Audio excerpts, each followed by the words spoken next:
Hello दोस्तों, कैसे हैं आप सब। उम्मीद करते हैं आप तमाम लोग खैरियत से होंगे। मैं हूं आपका दोस्त इमरान खान और आप देख रहे हैं आपका अपना यूट्यूब चैनल अहमद इन्फो। तो दोस्तों, आज की इस वीडियो में हम बात करेंगे सऊदी अरब की कुछ बड़ी खबरों के बारे में। हालांकि मैं माफ़ी चाहता हूं आप तमाम दोस्तों से कि पिछले 2-3 दिनों में मैं कोई वीडियो नहीं डाल सका। टाइम भी नहीं मिला और कुछ खास खबरें भी नहीं थी, कुछ खास इन्फॉर्मेशन नहीं थी। मेन चीज़ तो ये थी कि टाइम नहीं था, इसलिए वीडियोस नहीं डाले जा सके। हालांकि मैंने कोशिश की कि तमाम दोस्त जो सवाल कर रहे हैं कमेंट सेक्शन में उनके जवाब दिए जाए, और उम्मीद करता हूं कि आप तमाम दोस्तों के सवालों के जवाब मिल गए होंगे। तो चलिए शुरू करते हैं और देखते हैं कि क्या बड़ी खबरें हैं आने वाले दिनों में, या जो अभी 2-3 दिन बीते उसमें। तो सबसे पहले तो आप लोगों को बताता चलूं कि जवाजात की तरफ से जवाजात के टाइम टेबल का ऐलान कर दिया गया है। ईद से पहले जो छुट्टियां होंगी यानी कि रमजान में, इसके अलावा ईद के दिन जो छुट्टियां रहेंगी, जो कामकाज होंगे उनके लिए। तो देखें, जवाजात की तरफ से कहा गया है कि जो जवाजात में काम होंगे ये इमरजेंसी केसेस में होंगे, यानी कि अगर आपको ज़्यादा ज़रूरी है तभी आप ऑफिस जाएं, ईद के या ईद से पहले जो छुट्टियां हो रही हैं उस दिन। तो जवाजात की तरफ से जो टाइम टेबल बताया गया है उसमें कहा गया है कि मक्का रीजन में तहलिया मॉल, सराफी मॉल और रेडेसा मॉल, इन जगहों पर रमजान में सुबह 10 बजे से दोपहर 3 बजे तक काम होगा। इसके अलावा ईद के दिन सुबह 8 बजे से दोपहर में 2 बजे तक काम होंगे। इसके अलावा रियाद रीजन में रेमाल, अल रोशन मॉल और अल खर्ज गवर्नमेंट में 25 रमजान से 28 रमजान तक रात 10 बजे से 1 बजे तक काम होंगे, यानी कि रात को 10 बजे से 1 बजे तक रियाद रीजन में काम होंगे। अब साथ ही साथ इंडियन एम्बेसी और यहाँ सऊदी अरब में जो इंडियन कॉन्सुलेट हैं तमाम जगहों पर, उनका भी टाइम टेबल आप लोग देख लें। देखें, जद्दा में जो हायल स्ट्रीट पर इंडियन कॉन्सुलेट है, इसकी आखिरी तारीख होगी 28 अप्रैल, यानी कि 28 अप्रैल के बाद में इस जगह पर काम नहीं होगा। और इसी तरह से जद्दा में मोहम्मदिया में और इसके अलावा अबहा खमीस में भी 28 अप्रैल आखिरी डेट होगी। क्लोजिंग डेट जो है, यानी कि ये कॉन्सुलेट जो है 1 मई से 4 मई तक बंद रहेंगे।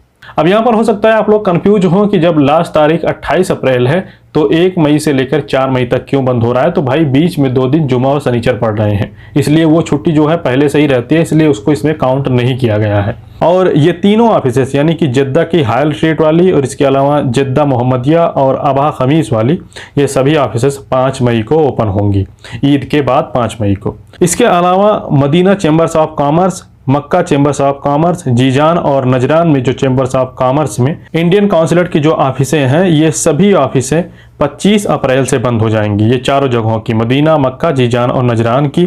और इनकी क्लोजिंग डेट जो है वो 26 अप्रैल से लेकर 7 मई तक है, और ये ओपन होंगी 8 मई को। और हाँ, इस चीज़ का ध्यान रखें कि ये जो टाइम टेबल है ये बाहर के कॉन्सुलेट ऑफिसों का है।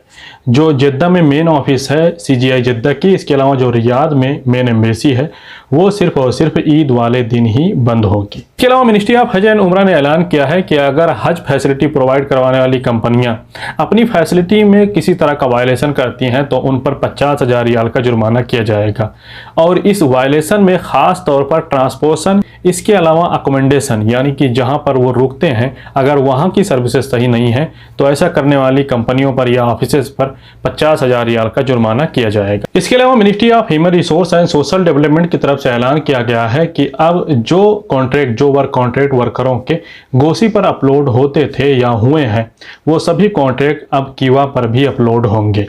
अब ये आप लोग ना समझे कि फिर से आपको ये करना होगा। मिनिस्ट्री ऑफ ह्यूमन रिसोर्स सारे कॉन्ट्रैक्ट को जो गोसी पर अपलोड हुए हैं वो क्यूआ पर खुद ही ट्रांसफर कर देगा, यानी कि अब इन दोनों एप्लीकेशन को एक दूसरे से लिंक कर दिया जाएगा, एक दूसरे को कोऑर्डिनेट कर दिया जाएगा, और जो भी चीजें, जो भी कॉन्ट्रैक्ट, जो भी डॉक्यूमेंट गोसी पर अपलोड होंगे वो क्यूआ पर भी शो करेंगे।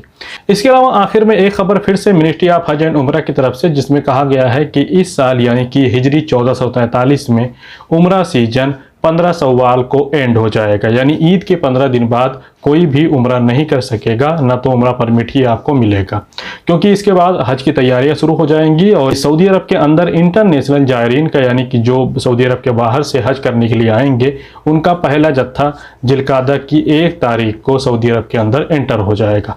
उम्मीद करते हैं वीडियो आपको पसंद आया होगा। फिर भी कोई सवाल रहे तो कमेंट करें, चैनल पर नए हैं तो सब्सक्राइब करें, वीडियो को लाइक करना, दोस्तों के साथ शेयर करना ना भूलें।